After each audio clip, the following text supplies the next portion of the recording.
நம்மாச்சாரியர் கேட்கிறா, பிராமண தர்மம் சொல்ல வந்தார் மனு, கத்திரிய தர்மம் சொல்ல வந்தார் மனு, வைசிய தர்மம் சொல்ல வந்தார் மனு, கிரகஸ்த தர்மம் சொல்ல வந்தார் மனு, பிரம்மச்சாரி தர்மம் சொல்ல வந்தார் மனு, ஆண்கள் தர்மம் சொல்ல வந்தார் மனு, ஸ்திரீ தர்மம் சொல்ல வந்தார் மனு. நாராயணன் ஜெகத்துக்கெல்லாம் காரணம் இதுக சொல்றது. தத்துவ பாகம் வேற, ஆச்சார பாகம் வேற. தத்துவ விசாரம் பண்றது சில சாஸ்திரங்கள் இருக்கு, இதுல ஆச்சாரங்கள் அதிகமா சொல்ல மாட்டான். ஆச்சார விசாரம் பண்றது சில சாஸ்திரங்கள் இருக்கு, தத்துவ விசாரம் அதிகமா பண்ண மாட்டான். இவர் ஆச்சாரம் சொல்ல வந்தாரா தத்துவ விசாரம் பண்ண வந்தாரா மனு? அவர் தத்துவ விசாரம் தான் பண்ண வரல, ஆச்சாரம் தானே சொல்ல வந்தார். ஏன் தத்துவ விசாரம் பண்றாருன்னா அங்கதான் ஆச்சாரியால் வியாக்கியானம் பண்ணா, இந்த மேல சொல்லப்பட போகிற அத்தனை வர்ண தர்மங்களோ ஆஷ்டம தர்மங்களோ அந்த வர்ணாசிரம தர்மங்களோ அத்தனையும் ஆருக்கு திருவாராதனம் தெரியுமா? அது தெரிவிக்கணுமோ இல்லையோ? அதுதான் இவனை சொல்ற. ஜெகத்துக்கெல்லாம் காரணமான நாராயணன் ஜெகத்தை உண்டாக்கினாரே, அந்த ஜெகத்காரணமான பரமாத்மாவுக்கு தான் இந்த பிராமண தர்மம், இந்த அபிராமண தர்மம், இந்த ஆண் தர்மம், இந்த பிரம்மச்சாரி தர்மம், இந்த சன்னியாசி தர்மம், யாராரு எந்தெந்த தர்மத்தை அனுஷ்டித்தாலும் கூட எல்லாம் அவருக்கு திருவாராதனம். எவனுக்கு திருவாராதனமோ அந்த ஆராத்தியமான பரமாத்மாவை பத்தி முதல்ல 7 ஸ்லோகம் வர்ணித்தார். அப்புறம் திருவாராதனத்தை பத்தி மேல விவரணமா சொல்லி இருக்கிறார் மனு பகவான். திருவாராதனம் ஒரு காரியம் இருக்கு அப்படின்னு பண்ணிட்டு இருக்கோம். அப்படின்னு பண்ணா அதான் திருவாராதனம். திருவாராதனம் 5 வெளிச்சல் வச்சுட்டு அர்க்கியமா சமர்ப்பிக்கிறோம், பாத்தியம் சமர்ப்பிக்கிறோம், ஆஜீவனை சமர்ப்பிக்கிறோம். என்ன சொல்றேன், அது மட்டும் திருவாராதனம் அல்ல. வைதிகமான காரியம் எதை பண்ணாலும் கூட திருவாராதனம் தான். சந்தியாவதனம் பண்றா திருவாராதனம் தான், தரிச சாத்தம் பண்றா திருவாராதனம் தான், பிதற்களை உத்தேசித்து சாத்தம் பண்றா திருவாராதனம் தான். எந்த காரியம் பண்ணாலும் கூட அது வைதிகமா இருக்கணும், அது திருவாராதனம். எந்த காரியம் பண்ணாலும் திருவாராதனம், பொய் சொல்லதெல்லாம் திருவாராதனமான அப்படி இல்ல, சாஸ்திர சித்தமா இருக்கணுமே தவிர சாஸ்திர நிஷித்த விஷயங்கள் இல்லாம திருவாராதனம் அதல்ல. ஆக சாஸ்திரத்திலே விகிதமாய் அவனவனுடைய வர்ணத்துக்கும் அவனவன் ஆஷ்டமத்துக்கும் சேர்ந்ததா இருக்குமானா அது எதுவா இருந்தாலும் கூட அது திருவாராதனம். ஆக ஆராதனத்தை பத்தி பூர்வபாகம் சொல்றது, ஆராத்தியமான பிரம்மத்தை பத்தி உத்தரபாகம் சொல்றது. அந்த பூர்வபாகமான வேதம் அதனுடைய அர்த்தத்தை நாம் தெரிஞ்சுக்கணும்னா தர்மசாஸ்திரங்களை ஆராய்ச்சி பண்ணாமல் அறியவே முடியாது. அதுபோல வேதாந்த பாகம், உத்தர பாகம், பிரம்ம பாகம், அதை கொண்டு நாம் பரமாத்மாவை தெரிஞ்சுக்கணும்னா அதை கொண்டு மட்டும் ஆராய்ச்சி பண்ணா போறாதுங்கிறார் வேதவியாசம். இதிகாச புராணாபியாம் வேரம் சௌப பிரம்மயேர் விபேதி அல்பஸ்துதாத் வேரா மாமயம் பிரதரேதி. சில பேருக்கு அல்பஸ்துதாள்னு பேர். அல்பஸ்துதன்னா நமக்கு தெரிஞ்சதே போறோம், எல்லாம் தெரிஞ்சுட்டோம். நமக்கு தெரிஞ்சதே போறோம்னா எல்லாம் தெரிஞ்ச அர்த்தம். இது அல்பத்தை கேட்டு அல்பத்தை தெரிஞ்சுட்டு எல்லாம் தெரிஞ்சவனா நினைச்சிருக்கான அவன் என்ன பண்றான், வேதாந்தங்களை கொண்டு சத்தியம் ஞானம் அனந்தம் தெரிஞ்சுட்டே, அமலம் பிரம்ம தெரிஞ்சுட்டே, ஆனந்தோ பிரம்ம தெரிஞ்சுட்டேங்கிறான். கிடையாது. அந்த பரமாத்மஸ்வரூபத்தை உள்ளபடி வேதாந்தங்களை கொண்டு நாம் தெரிஞ்சுக்கிற காலத்திலே ஒரு பார்ஷத்திலே இதிகாச புராணங்களை கொள்ள வேண்டும், மற்றொரு பார்ஷத்திலே வேதாந்தங்களை கொள்ள வேண்டும். வேதாந்தங்களை ஆராய்ச்சி பண்ற அதிகாரி இதிகாச புராணங்களை புறக்கணிக்காமல் இதிகாச புராணங்களை சகாயமா கொண்டாத்தான் வேதாந்தார்த்தம் உள்ளபடி புலப்படும். அதை கொள்ளலைன்னா இதிகாச புராணங்களை புறக்கணித்து விட்டான்னா வேதாந்தங்கள் உள்ளபடி அர்த்தத்தை பிரகாசப்படுத்தாது. உள்ளபடி அர்த்தத்தை பிரகாசப்படுத்தாதுங்கிறது மட்டுமில்லை, விபரீதார்த்தத்தையும் தோத்து வைக்கும். அது மட்டும் ஆச்சரியம் இல்லை, அதையே சதர்த்தமா இவன் நினைச்சுண்டு இதான் சம்பிரதாயகதமான விஷயம் வேற சொல்லுண்டு தானும் நாசத்தை அடைவன், கேட்கிறவாளுக்கு நாசத்தை அடைவித்து விடுவன். ஆகையினால் இதிகாச புராணாபியாம் வேரம் சௌப பிரம்மயேது விபேதி அல்பஸ்துதாத் வேரா மாமயம் பிரதரேதி. ஆக இதிகாச புராணங்கள் வேண்டும் சகாயமாக வேதாந்தார்த்தங்களை கொண்டு அர்த்த ஞானத்தை பெற விரும்ப படைத்த முமுட்சுவான அதிகாரி. வேதாந்தமே தேவையில்லைன்னு விட்டவனுக்கு இதை பத்தி விசாரம் இல்லை. அதை வச்சு ஆராய்ச்சி பண்றவாளுக்கு இது பரமாவசியகம் என்கிறார்கள் நம்முடைய பூர்வாச்சாரியார். அதிலே புராணங்களை காட்டியும் இதிகாசங்களுக்கு பிராபல்யம், அந்த இதிகாசங்களுக்குள்ளேயும் ஸ்ரீராமாயணத்துக்கு பிராபல்யம். அந்த ஸ்ரீராமாயணத்திலே ஸ்ரீராம அவதாரத்தை வால்மீகி பகவான் அற்புதமா விவரித்திருக்கிறார். அது என்னங்கிற விஷயத்தை இப்பொழுது விஞ்ஞாபனம் பண்ணலாம்னு நினைக்கிறேன். ஒரு முக்கியமான அபிப்பிராயம் இருக்கு. என்ன தெரியுமா, பரலோகமான தேவலோகம், அங்க இருக்கிற தேவரிஷி நாரதர். தேவரிஷி நாரதகாங்கிறான் கீதையில 10வது அத்தியாயம் பகவத் வாக்கியம். தேவரிஷி லோகம் தேவலோகம், அங்க இருக்கிற நாரதர் வீணாபாணி, அவர் அங்கிருந்து வந்தார் மனுஷ மண்டலத்துக்கு. வால்மீகி எங்க இருக்கார், மனுஷ லோகத்தில் இருக்கார். வால்மீகி ஆசிரமத்துக்கு நாரதர் வந்தார். நாரதரை கேட்டார் வால்மீகி பகவான், இந்த லோகத்திலே இந்த காலத்திலே காலாந்தரத்தில் இருக்கிறவாளை சொல்லப்படாது, இந்த காலத்தில் இருக்கிறவாளை சொல்லணும்.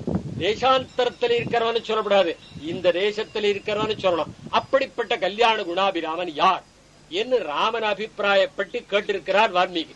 நாரதர் இந்த ராமனை சொல்லத்தான் வந்திருக்கேன், இந்த ராமாயணம் சொல்லத்தான் வந்திருக்கேன் என்று ராமோ நாம ஜனசுதான்னு சொல்லிட்டார்.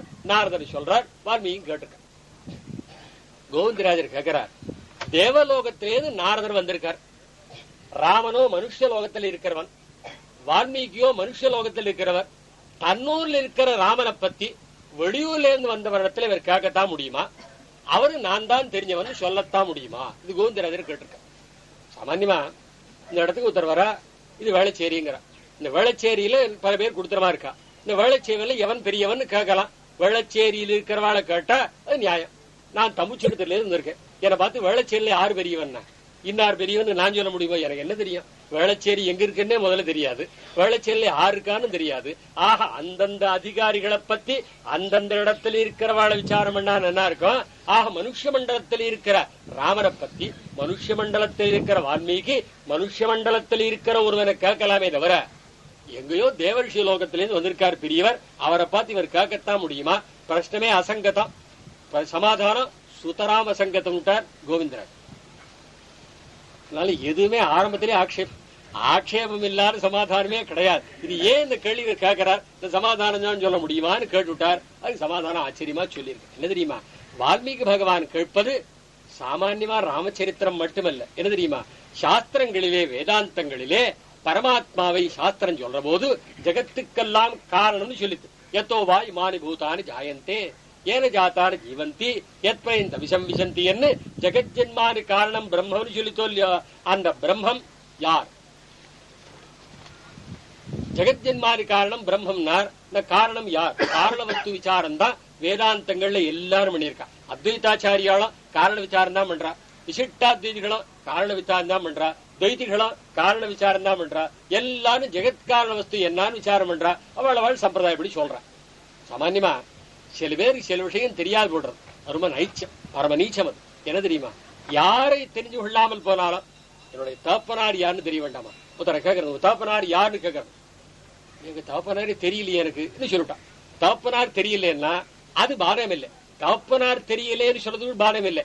தகப்பனார் எல்லாரும் அடுத்த வீட்டுல ஒருத்தருக்கானே அவனை தகப்பனார் விட்டா அது அதை விட விசித்திரம். தகப்பனார் தெரிந்து கொள்ளாமல் போனதே ஒரு நைச்சியா. சம்பந்தம் இல்லாத ஒருத்தர தகப்பனார் சொல்லி அதை விட நைச்சியா. ஆனால் நமக்கு தகப்பனார் யாரு, நமக்கு காரணம் யாரு? உலகத்துக்கெல்லாம் தந்தை யாருன்னா உலகத்துக்கெல்லாம் தந்தையான்னு தெரியணும். தந்தை யாருன்னு தெரியறதுக்கு தான் இத்தனை சாஸ்திரம். நமக்கு தெரிஞ்ச தந்தை எல்லாம் சொல்லிட்டு இருக்க. நமக்கு தந்தை யாருன்னு கேட்டா யாரோ ஒருத்தர் சொல்லுவா. தந்தை யாருன்னு கேட்டா ஆறு தந்தை? பகவான் ஒருவன் தானே தந்தையா இருக்கிறான். தந்தையும் தாயுமாவார் ஒளியுடார் தாமே என்னோ தந்தையும் தாயுமாவாருங்கிறார் தொண்டரடிப்புடியாழ்வார். தந்தையும் அவன் தான் தாயும் அவன் தான் தொண்டரடிப்புடியாழ்வார் பாசுரம். வேதாந்தம் சொல்றது மாதா பிதா பிராதா நிவாசா சரணம் சுகிருது கதி நாராயணா. மாதா நாராயணா, பிதா நாராயணா, பிராதா நாராயணா, நிவாசா நாராயணா, சுகிருது நாராயணா, கதி நாராயண. ஸ்ரீரங்கத்தில் சேவிச்சவாளுக்கு எல்லாம் தெரியும். ஸ்ரீரங்கம் 2 காவேரிக்கு நடுவில் இருக்கு. இந்த காவேரியை தாண்டி அக்கறை போனா ஒரு கோவில் இருக்கு, தாயுமானவ சுவாமி. அவர் தாயுமானவர்ங்கிறார். தாயுமானவன் பேரு சுட்டா தாயுமான கோவில் சொல்றா.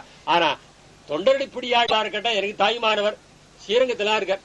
காவேரி தாண்டி இல்லை, காவேரிக்கு உள்ள இருக்கார். உபய காவேரி மத்திய பிரதேசத்தில் இருக்கிறவர் ஒளியுளார் தாமை என்னோ தந்தையும் தாயுமாவான்னு பாசுறான். தந்தையுமா இருக்கிறான் தாயுமா இருக்கிறான்னு தொண்டரடிப்புடியாழ்வார் மட்டும் பாடல, வேதாந்தம்னா சொல்றது மாதா நாராயணா பிதா நாராயணா. ஆக தந்தையின் தாயுமாக எம்பெருமான் இருக்கிறான்னு ஜெகத்காரண வஸ்து.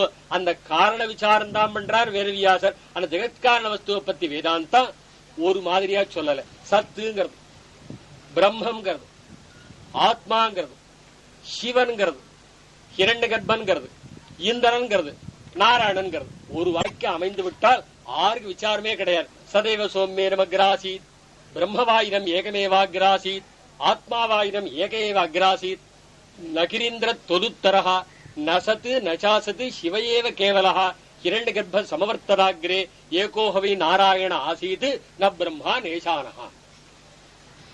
வேதாந்தம் அப்படிலாம் சொல்லிடுத்து. நமக்கு என்ன சந்தேகம்? வேதாந்தத்துக்கே சந்தேகம் என் தீரல்லை. சத்து காரணம்ங்கிறது, பிரம்மம் காரணம்ங்கிறது, ஆத்மா காரணம்ங்கிறது, சிவன் காரணம்ங்கிறது, நாராயணன் காரணம்ங்கிறது அதுக்கே சந்தேகம் தேரலன்னு நமக்கு இருக்க சந்தேகத்தை தூக்கி அவன் தலையில சொல்றவாடு உண்டு. சாமான்யமா இந்த பூனல் எப்படி போட்டுக்குன்னு தெரியல. இப்படி போட்டுக்கிறதா, அது இப்படி போட்டுக்கிறதா, இப்படி போட்டுக்கிறதா, பின்பக்கமா தள்ளி விட்டுக்கிறதா, பூனல் என்னமா போட்டுக்கிறதுன்னு தெரியல. ஏன்னா பூனல் போடாதவனவன். ஆனா பூனல் போட்டுக்க ஆசை வந்துடுத்து. அவன் என்ன பண்ணா, பக்கத்துல திறந்தா அவள்லாம் இன்னைக்கு எல்லாரும் உபாக்கிரமம் பண்ணிட்டு இருக்கா, அவனைய விட்டு நடக்கிறது, அவள்லாம் எப்படி போட்டுருக்கா பாத்துனுவா, அதன்படி நான் போட்டுடலாம்னு சொல்லி அங்க அனுப்பிச்சான். அவ அந்த சமயம் தர்ப்பணம் பண்ற சமயம். அவள் தர்ப்பணம் பண்ற சமயம் உபாக்கிரமத்தில் தர்ப்பணம் ஒண்ணு இல்லையா. சில சமயத்துல இப்படி போட்டு பண்றா, சில சமயத்துல இப்படி போட்டு பண்றா, சில சமயத்துல இப்படி போட்டு பண்றா. பார்த்தா வந்தா அவளுக்கே இந்த சந்தேகம் தேர்ல. அவன் இப்படி போட்டுக்கிறா அப்படி போட்டுக்கிறான்னு என்னென்ன காரியத்தை எப்படி பண்ணணும்னு சாஸ்திரம் சொல்லி இருக்கோம், அதன்படி அவா பண்றா. அதை இங்க வந்து சொன்னா, அர்த்தம் என்ன, பிரம்மம் காரணமா, சத்து காரணமா, ஆத்மா காரணமா, சிவன் காரணமா, நாராயணன் காரணமான்னு வேதாந்தத்துக்கே சந்தேகம் என்ன சில பேர் சொல்லிடுவா. இன்னும் சில பேர் என்ன தெரியும் பண்ணா, ஒரு தடவை இவர் காரணமா இருக்கட்டும், இன்னொரு தடவை அவர் காரணமா இருக்கட்டும், இன்னொரு சமயம் இவர் காரணமா இருக்கட்டும், ஒரு சமயத்துல ஒரு காரண வஸ்துன்னு சொன்னான். இந்த ஒரு காரணமா இருக்குச்சு இத்தனை வம்பா இருக்கு. இந்த உலகத்துல பல காரணங்களானா எத்தனை விஷயம். அராஜகம் ராஜான்னு சொன்னா ஒத்தனுக்கணுமே தவிர பகுநாயகமா இருக்கலாமா? பகுநாயகம்னா ரொம்ப சிரமம் தான். ஏகநாயகமா இருந்தாலும் கஷ்டமா இருக்கு, பகுநாயகமா இருந்தா என்னமா இருக்கும், ஜனநாயகம். காலம் எப்படி இருந்தாலும் கூட ஒருத்தன் தான் நாயகனா இருக்கணுமே தவிர எல்லாரும் நாயகனா இருக்க முடியாது. அவன் தான் காரணம். ஆறு அதைத்தான் குரத்தாழ்வான் ஆச்சரியமா பாடினார். என் மூல காரணம் அபுத்தியத சிட்டி வாக்கியை பிரம்மேதி வா சதிதி வா ஆத்மகிராதவா தத்து நாராயணஸ்துதி மகோபனிஷத் பிரவீத்தினார் குரத்தாழ்வான். இது மகோபனிஷத். ஏகோஹவி நாராயண ஆசீத்து ந பிரம்மான் ஈசானஹான் வாக்கியம் மகோபனிஷத் வாக்கியம். இந்த வாக்கியத்தை எம்பெருமானார் மட்டும் உதாகரிக்கல, சங்கர உதாகரிக்கிறார், வைதிகாளி எல்லாரும் உதாகரிச்சிருக்கா. வைதிக சாமானியத்தில் ஒத்துக்கொள்ளப்பட்ட வாக்கியம் இது, பிரமாண வாக்கியம். ஏகோஹவை நாராயண ஆசீத்து ந பிரம்மா நேசானஹா. அறத்தா ஆழ்வார் பாடினார். ஒன்னும் தேவும் உலகம் உயிரும் மற்றும் யாரும் இல்லாவன் என்ன பண்ணினான், நான் முகன் தன்னோடு தேவர் உலகோடு உயிர் படைத்தான், அவன் தான் நாராயணன். இவர் வர்ணிக்கிறார் வேறு உத்தமரான வால்மீகி பகவான். ஏன் நாரதரே, சத்து என்னும் பிரம்மம் என்னும் ஆத்மா என்னும் நாராயணன் என்னும் வேதாந்தங்களிலே கொண்டாடப்பட்ட ஜெகத்காரண ராமனாக திருவவதாரம் பண்ணியிருக்கான். இந்த ராமன் தானே பிரம்மம், இந்த ராமன் தானே நாராயணன், இந்த ராமன் தானே சத்து, இந்த ராமன் தானே ஆத்மா, இந்த ராமன் தானே காரணம் என்று அந்த ராமனுடைய ஜெகத்காரணத்தை நன்றாக நாம் அறிவிக்கப்பட வேண்டும் என்று அதைத்தான் மனசுல வச்சிருந்தார். கேள்வி கேட்டார், அதுக்கு சமாதானம் சொல்றார். 16 கேள்வி கேட்டிருக்கிறார் வால்மீகி பகவான். நாதர் ஒரே ஒரு சமாதானம் சொல்லியிருக்கார். அந்த ராமச்சரித்திரம் தான் இனி நமக்கு அனுபவியமான உயர்ந்த சரித்திரம். பெருமானுக்குண்டான தனிச்சிறப்பு இதுன்னு சத்து முன்னாடி சொன்னேன். அவனாரு காரணமா இருக்கிறான். காரணம்னா என்ன, எல்லாவற்றுக்கும் காரணமா இருக்கிறான். எத்தனையோ சரித்திரம் இருக்கு. அது இது ஒரு ஆச்சரியமான சரித்திரம், கஜேந்திர மோட்ச சரித்திரம். கஜேந்திர மோட்ச சரித்திரத்தை 6 மாசம் சொல்லுவா, 6 வருஷம் சொல்லுவா, 6 நாள் சொல்லுவா, 6 மணி நேரம் சொல்லுவா. மொத்தம் கேட்டான், சுவாமி 6 மணி நேரம் எல்லாம் உபன்யாசம் பண்ணா ஒன்னும் புரியாது, எங்களுக்கு ஞாபகம் இருக்காது, 6 நிமிஷத்துல சொல்லணும், நாங்க தெரிஞ்சு விடுறோம். அவர் பார்த்தா 6 நிமிஷமே வேண்டாம், 6 வினாடியில கஜேந்திர மோட்சம் சொல்றோம். ஒரு சமயம் ஒரு பெரிய உபன்யாசகர் கொஞ்ச நாளைக்கு முன்னாடி இருந்தார். அவர் உபன்யாசம் கேட்டதே கிடையாதுன்னா, ரொம்ப பெரிய உபன்யாசகர்னு காதல விழுந்திருந்தது. அவர் உபன்யாசம் கேட்கணும் ஒரு இடத்துக்கு போயிருந்தேன். பெரிய உபன்யாசகர் அவர், இப்ப இல்ல. அவர் உபன்யாசம் கேட்கறது போனேன். அன்னைக்கு அந்த பெரியவர் ஜுரம், அவரால் உபன்யாசம் பண்ண முடியல. என்ன சொன்னா, ஐயோ நான் வந்த அன்னைக்கு இன்னைக்கு கஜேந்திர மோட்சம் இன்னைக்கு விஷயம், கஜேந்திர மோட்சம் கேட்கணும்னு ஆசையாத்தான் போறேன். அன்னைக்கு உபன்யாசகர் மேடைக்கு வந்தாச்சு. உபன்யாசகர் வரமாட்டான்னு நினைச்சிருந்தேன், வந்துட்டார். அவர் என்ன பண்ணா தெரியுமா, அவர் எந்தெந்த ஊருக்கு போச்சு எல்லாம் எப்பெல்லாம் வந்துடோ ஜுரம் அதை பத்தி 1 மணி நேரம் சொன்னார் உபன்யாசகர். அன்றைய தினம் கஜேந்திர மோட்சம் சொல்லல, தான் எந்தெந்த ஊர் பம்பாய் போயிருக்காரு, டெல்லி போயிருக்காரு, கல்கத்தா போயிருக்காரு, எல்லா ஊருக்கும் போயிருக்கார். எந்தெந்த இடத்துல எப்பெல்லாம் உபன்யாசம் பண்ற ஒரு ஜுரம் வந்துடும் 1 மணி நேரம் சொன்னார், வந்துட்டு போயிட்டார். நான் பார்த்தேன், இது கஜேந்திர மோட்சமே சொல்லிருக்கலாமே, இது கஜேந்திர மோட்சம் சொல்லாம சொன்னா அவ்வளவு நாள் சொல்ல தேவையில்லை, 6 வினாடியில சொல்லலான பெரியவர். என்ன வாரணம், காரணம், நாரணன். வாரணம்னா யானை, காரணமே அழைச்சது நாரணன் தானே வந்தான். வாரணமான யானை காரணமே என்ன அழைக்க நாரணன் தானே வந்தான். இதை விட கஜேந்திர மோட்சத்துல விஷயமே கிடையாது. ஆகர்த்தம் என்ன, காரணத்தை பூர்த்தி சச்சப்தார்த்தத்துக்கு உண்டு, அதுபோல பிரம்மசப்தார்த்தத்துக்கு உண்டு, அதுபோல ஆத்மசப்தார்த்தத்துக்கு உண்டு, நாராயண சப்தார்த்தத்துக்கு உண்டு. அந்த நாராயணனாரு, அவன் தான் ராமன். அவனைத்தான் ராம பிரம்மம்னு சொல்லலாம், ராமன் நாராயணன் சொல்லலாம். ராம பிரம்மா அவன் தான், ராமன் நாராயணா வந்தான். அந்த அபிப்பிராயத்தை மனசுல கொண்டு ஜெகத்துக்கெல்லாம் காரணமான நாராயணன் ராமனாக திருவவதாரம் பண்ணியிருக்கானா சாமானிய மனுஷன்தானா என் அபிப்பிராயத்திலே வேதாந்தார்த்தத்தை விசதீகரணம் பண்ணவல்ல ராமாயணமாக அவரிடத்துல கேட்டிருக்கார். அவரும் நீர் சொல்ற நாராயணன் ராமன் தான், நீர் சொல்ற பிரம்மே ராமன் தான், ராம பிரம்மன் ராமன் தான், ராம நாராயணன் ராமன் தான் அப்படின்னு வால்மீகி இடத்துல நாரதர் சொல்றார்.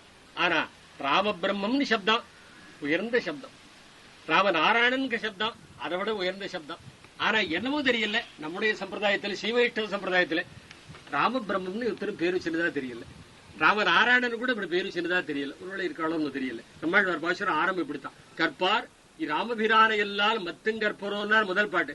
அடுத்த பாட்டு நாட்டில் பிறந்தவர் நாரணர்காலன் யாவரோ, ராமன் முதல் பாட்டு பண்ணார், நாராயணன் ரெண்டாவது பாட்டு, ரெண்டையும் சேர்த்தா ராமநாராயணன்.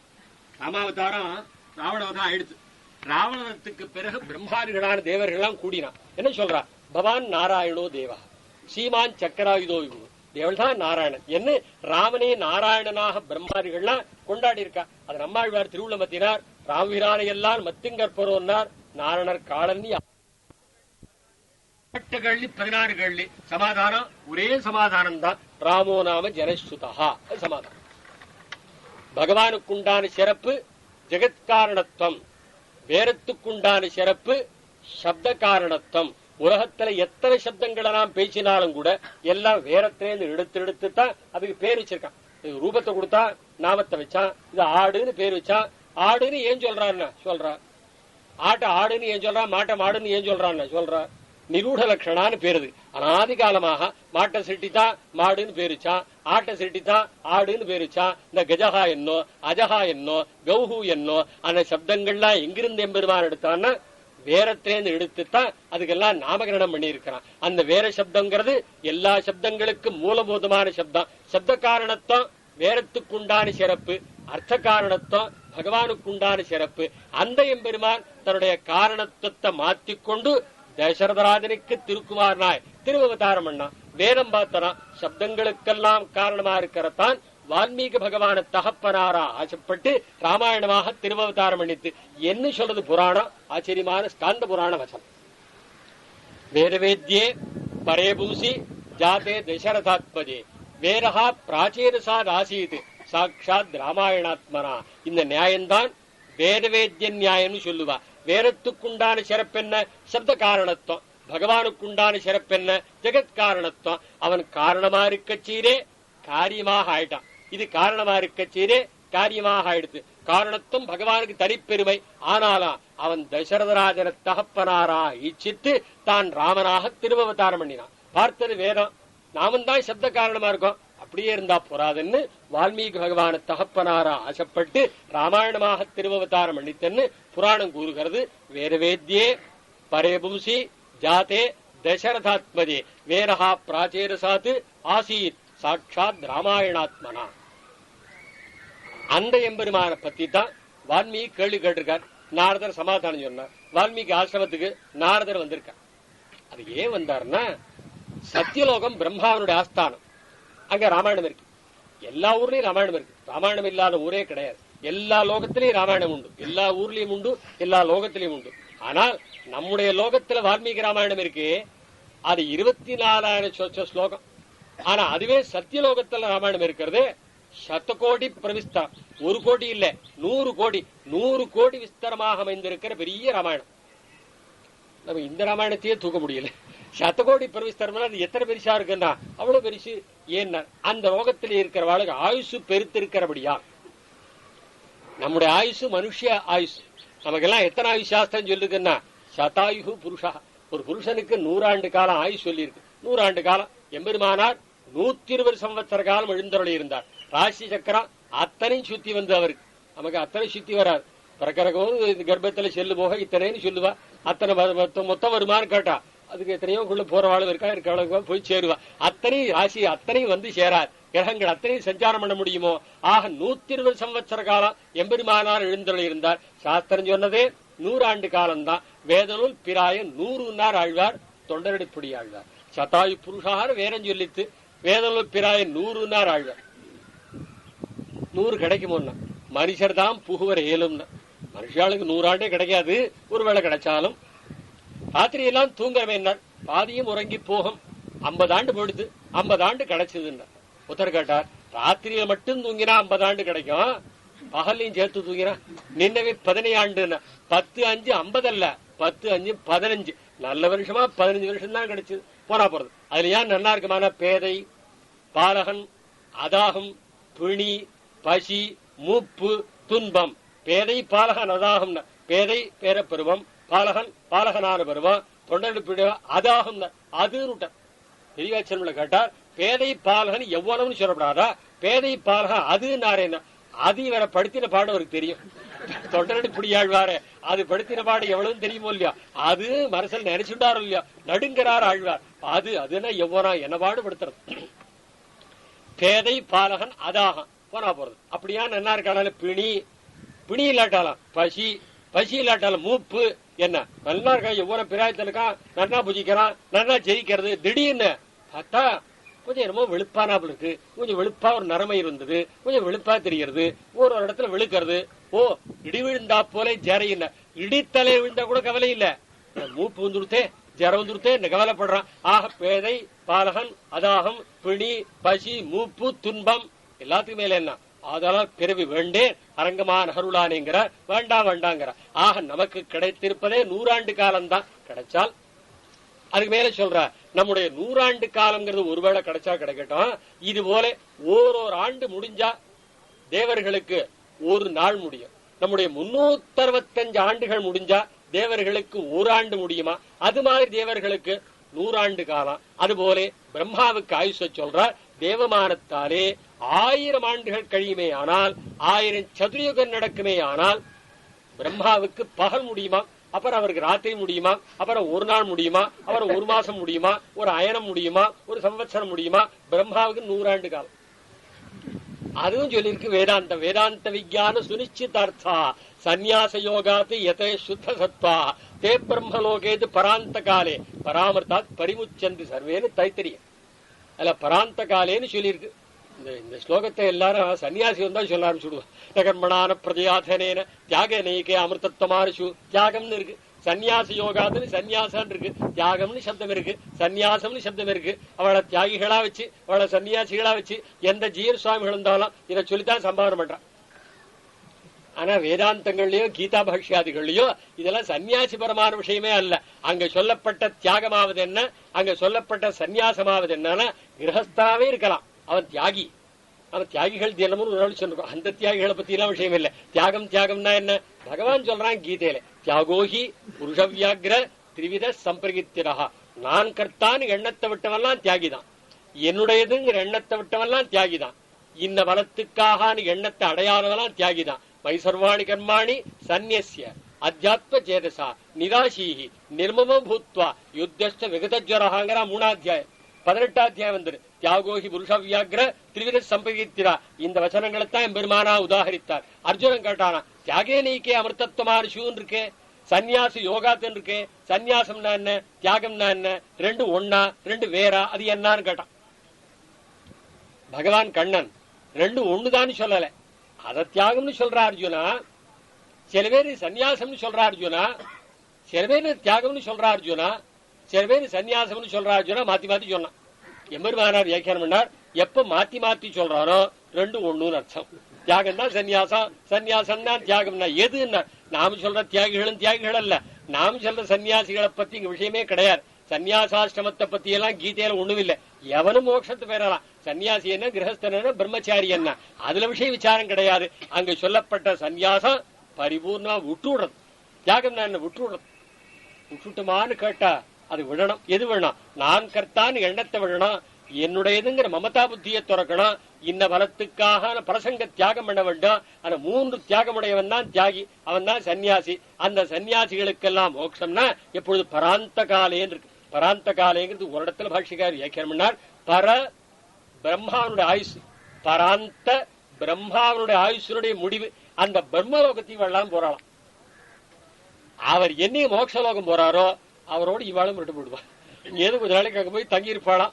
பிரம்மா மோட்சலோகம் போறார் அவருடைய பராந்த காலத்திலே, அவருடைய பரம்ங்கிற ஆயுசு முடிகிற காலத்திலே அவரோடு இவாளும் பரமபரம் விடுவாள்னு ஒரு இடத்துல பாஷ்யக்காரர் வியாக்கியானம் பண்ணி காட்டியிருக்கார். பரம்னா பிரம்மாவுக்கு ஆயுசு, அது பரம், அதுல பாதி பரார்த்தம். நாம் நித்தியப்படி சங்கல்பம் திடீய பரார்த்தே ஸ்ரீஸ்வேதவராக கல்பே வயுஸ்வரம் அனுத்தரை சொல்லிட்டு இருக்கோம். பரத்துல பாதி பரார்த்தம், ரெண்டாவது பாதி திடீய பரார்த்தம். பிரம்மாவுடைய ஆயுசுல முதல் 50 ஆயிடுச்சு, ரெண்டாவது 50 இப்ப நடந்துட்டு இருக்கான். இப்ப இருக்கிற பிரம்மாவுக்கு வயசு 50 ஆயிடுச்சு. அதான் அடியருக்கு தெரியும் எத்தனை வயசுன்னு தெரியாது. திடீய பரார்த்தேன்னு சொல்லிட்டு இருக்கோம். ரெண்டாவது 50 நடந்துட்டு இருக்கு. ஷட்யம்து பூர்த்தி ஆனா தெரியும், அது என்னைக்கு நடக்க போதோ தெரியல. ஆனா இப்பொழுது அந்த பிரம்மாவுக்கு பகல் நேரமே தவிர பிரம்மாவுக்கு ராத்திரி என்ன வரல. நமக்கு எத்தனை ராத்திரி வந்தாலும் ஒரு பகல் தான். ஏன்னா சஹஸ்ர யுக பரியந்தம் அஹரியத் பிரம்மணோ விதுகுங்கிறா கீதையில.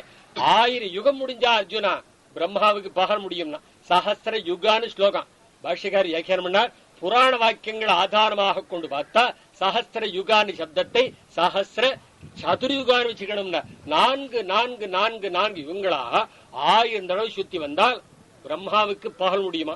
அது போல ராத்திரியா ஒரு நாள் ஆகுமா? அப்புறம் ஓராண்டு ஆகணும். அவருக்கு 50 ஆண்டு ஆயிடுச்சு, ரெண்டாவது 50 நடந்துட்டு இருக்கு. அந்த சத்தியலோகத்தில் இருக்கிற பிரம்மாவுக்கு எத்தனை நீண்ட ஆயுசு. நமக்கு ஆயுசு தேவர்களுக்கு 100 தான், பிரம்மாவுக்கு 100 தான். ஆக நம்முடைய 100 ஆண்டு சின்னது, தேவர்களுக்கு 100 ஆண்டு பெருத்தது, பிரம்மாவுக்கு 100 ஆண்டு அதி விபுலமானது. அதுதான் பெரியாழ்வார் பல்லாண்டு பல்லாண்டு பல்லாயிரத்தாண்டு பலகோடு 100,000 ஆண்டு உன் செவ்வடி செவ்வி திருக்காப்புனர் பெரியவாசன் வியாக்கியானம் அனுபவிச்சார். பல்லாண்டு மனுஷமானத்தாலே, மறுபடியும் பல்லாண்டு தேவமானத்தாலே, பல்லாயிரத்தாண்டு பிரம்மமானத்தாலே, பலகோடி 100,000. எத்தனை பிரம்மாண்டங்கள்ல எத்தனை பிரம்மாக்கள் இருக்காளோ அவளுக்கு எத்தனை பிரம்மா ஆயுசு உண்டோ அத்தனையும் நானா இருக்கணும். ஆயுசு நிறைய வளர வைக்கிறார். போரும் போரும் சொல்லல, போரும் புத்தி ஏற்படல, மேல வளர்க்கிறார். பல்லாண்டுங்கிறார். முதல் பாட்டு திருப்பல்லாண்டு ஆரம்ப பாட்டே இதான். இந்த முதல் பாட்டிலேயே ஆழ்வார் என்ன பாடல தெரியுமா? உன் செவிடு திருக்காப்பு நீ நன்னா மேல இருக்கணுங்கிறாரா இருக்க வேண்டாங்கிறாரா ஒண்ணுமே இல்ல. பாட்டுல கிரியாபனமே கிடையாது. முதல் பாட்டிலேயே கிரியாபனம் கிடையாது. பாட்டுக்கு கிரியங்கிறார். கிரியாபனம் இல்லைன்னா பாட்டு முடியாது. முதல் பாட்டே முடியல. பெரியாழ்வார் முதல் பாட்டே முடிக்கல. ஏன் முடிக்கல? என்ன பல்லாண்டு பாடியது போருங்க எண்ணமே வரல, பாட்டையே முடிக்கல. பல்லாண்டு பல்லாண்டு பல்லாயிரத்தாண்டு பலகோடி 100,000 பல்லாண்டு பல்லாண்டு பல்லாயிரத்தாண்டு நிறைய ஆயுசுங்கிற இது என்னைக்கு போரும்னு தோப்பித்தோ மங்களாசாசனம் பண்றது அன்னைக்குதான் பாட்டை முடிக்க போறார். அவர் போரும்னு தோத்த போறதும் இல்ல, பாட்டை முடிக்க போறதும் இல்லைன்னு வியாக்கியாதா. அவ்வளவு ஆயுசு. மனுஷமானத்தாலே என்னன்னா இருக்கணும், தேவமானத்தாலே என்னன்னா இருக்கணும், பிரம்மமானத்தாலே என்னன்னா இருக்கணும். ஒரு பிரம்மா இல்ல உலகத்திலே, பிரம்மாண்டங்கள் கோடிக்கணக்கான பிரம்மாண்டங்களா. அந்த கோடிக்கணக்கான பிரம்மாண்டங்கள்ல கோடிக்கணக்கான பிரம்மாக்கள் இருக்கா. அத்தனை பேர் ஆயுசு நீ நல்லா இருக்கணுங்கிறார் ஆழ்வார். அந்த பிரம்மாவுக்கு ஆயுசு எத்தனை பெரிய ஆயுசு. அந்த லோகத்துல சத்தியலோகத்துல வைத்திருக்கார் அவர். பிரம்மாண்ட ஆதிபத்தியம் புகு புவஹா சுவஹா மகஹா ஜனஹா தபஹா சத்தியம் 14 லோகம். 14வது லோகம் சத்தியலோகம். பிரம்மாண்ட ஆதிபத்தியத்திலே பிரம்மா இருக்கிறார். அவருடைய ஆஸ்தானத்துக்கு ஒரு ராஜா போனான். இந்த லோகத்தில் இருக்க ராஜா ரேவதின்னு பெண். இந்த பெண்ணுடைய தகப்பனார். இந்த பெண்ணுக்கு கல்யாணம் ஆகணும். இந்த பெண்ணுடைய ஜாதகத்தையும் எடுத்துட்டார். 4 பிள்ளைகள் ஜாதகத்தையும் எடுத்துட்டார். நேர சத்தியலோகத்துக்கு போனார். மத்த புரோகிதாளர் கேட்க வேண்டாம், நேர பிரம்மாவே கேட்டுள்ளான்னு அவர் லோகம் விட்டான். அங்க போனா அங்க யாரோ கச்சேரி சங்கீதம் பாடி இருக்கா. ஒரு 10 நிமிஷம் சங்கீத கச்சேரி நடந்துட்டு இருக்கு.